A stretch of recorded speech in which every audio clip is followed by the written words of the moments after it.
Hi, grandparents. Today we want to talk about overcoming the trend of broken marriages in our families. Now, that's not an easy topic, and no judgment as we go through this, okay?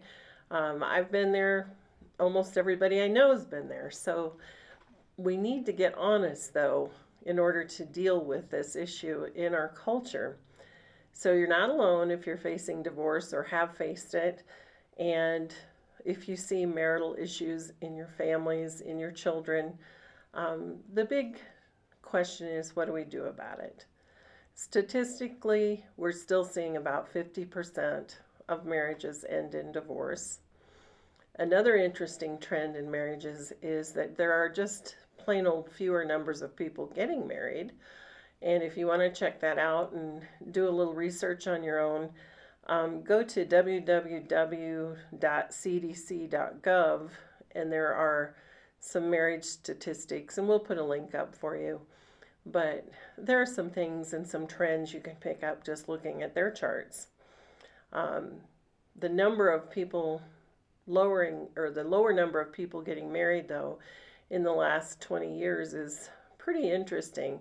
I think it was like 8.1 per thousand 20 years ago, and now it's 5.1 per thousand that are getting married. So there's a definite downward trend in marriage in general. So let's talk about our families in general and marriage. Now, first of all, if we want to overcome the trends of broken marriages, we need to acknowledge that there is that trend in our family. We need to do some soul searching. We need to examine how many marriages are falling apart, and then the whys of why they're falling apart. Fixing a problem always begins with recognizing there is one. If we live in denial and don't acknowledge problems, we will never find solutions. So spend some time really looking, especially if you have seen that pattern, that trend in your family. Spend a little time doing an honest evaluation. Try and be as unemotional in the process as you can. No anger, no bitterness. Just look at the hard, cold facts and see what's going on in your particular family. Look for the trends. Okay, a lot of times what I've seen, especially in the estate planning practice working with families, has been that within families there are trends of problems and blessings.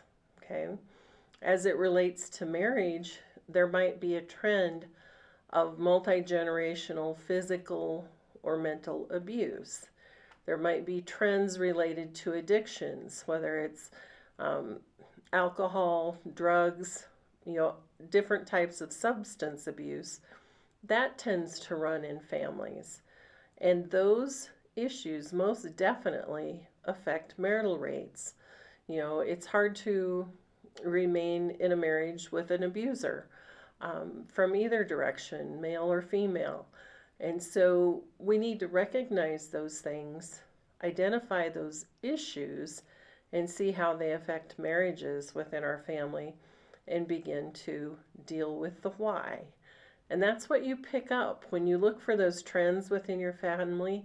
You pick up on the whys as to why marriage is dissolving, why there are problems, what is breaking the marriages in your family. Be honest but not cruel.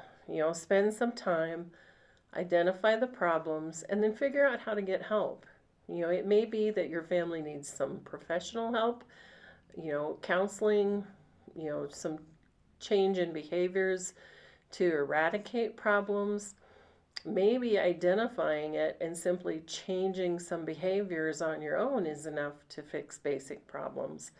But we have to recognize the problems, identify the whys as to broken marriages, and then deal with them. Whatever that takes, help, internal self-help, changes, corrections in our behaviors, new patterns of behavior to have success instead of disaster. And then teach the coming generations. Children, they are such sponges. They watch and they learn from their parents and their grandparents. And if we, one, downplay the importance of marriage, and then two, display really broken marriage habits with them, that's what they'll learn. That's what they'll grow up and repeat. And so, as we've identified some of the problems and why there are broken marriages within our family line, and we take corrective action, we need to adjust how we interact with the next generation about it. It's okay to be honest, but we need to encourage good marriage. We need to display the importance of why those relationships matter and how important they can be in the success and the happiness of our lives. We don't want to downplay. We don't want to spend time, talking negatively about marriage and teaching our children that this is an ugly thing and it's just never going to be any good anyway. That's what is causing the marriage rate to go down in part, is people are saying, marriage is not so special. Why do I need it? Young people are thinking that along those lines. And part of that's our own behaviors about marriage. Think about this. Bitterness destroys. Okay? Bitterness is something that is ugly. It creates, unhappy talk and unhappy actions. But a willingness to grow and to learn and to change our patterns of behavior can change the future. Literally can change the future. Not only in our lives, but in the successive generations of our lives.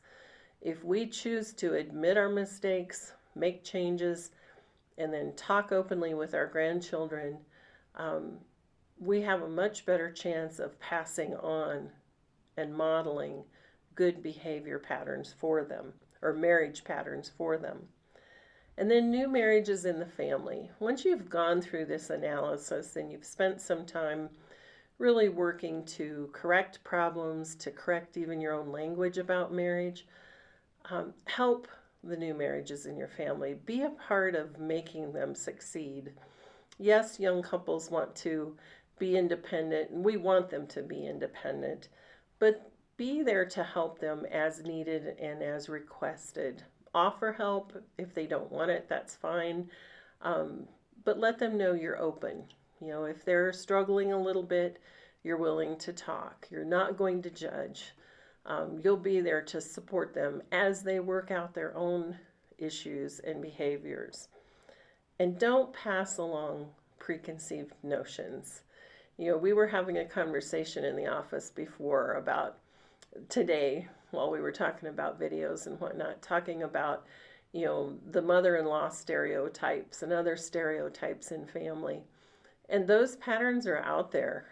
There are some people who live up to those stereotypes. Don't be that person. Be the exception, not the stereotype. Be the one that's loving and encouraging, and you are a positive part of young marriages. And you congratulate and encourage them as they work through life problems like we've all had to do. Make wise choices about how you interact with young marrieds. You'll just set the tone for some of their relationship by your own behaviors. And you don't want to slip into that pattern and tone of bitterness and anger, and marriage is no good anyway. You want to instead set them up to understand that this can be, if we're wise and if we choose carefully and we adjust behaviors as needed, this can be one of the best relationships in your life. It can be the key relationship to making family life successful and happy for decades. We all get older, and our elder years are very interesting in the changes of dynamics and the needs that we have as older people. And marriage is a huge part of what our happiness is about as we get older. One of the interesting marriage statistics is that older people remarry quite frequently after the death of a spouse. And the happier the marriage was, the more frequently they remarry quickly. Why? because they like the companionship of another human being. Most of us don't like being alone on a continual basis. We like to have a friend, a companion, somebody to talk to and share life with. Marriage is a huge part of that. And we want to not only enjoy the benefits of a good marriage, but pass along the skills necessary that our younger family members can enjoy a good marriage and learn and pass it on for more generations to come. Take care and be grand, my friend.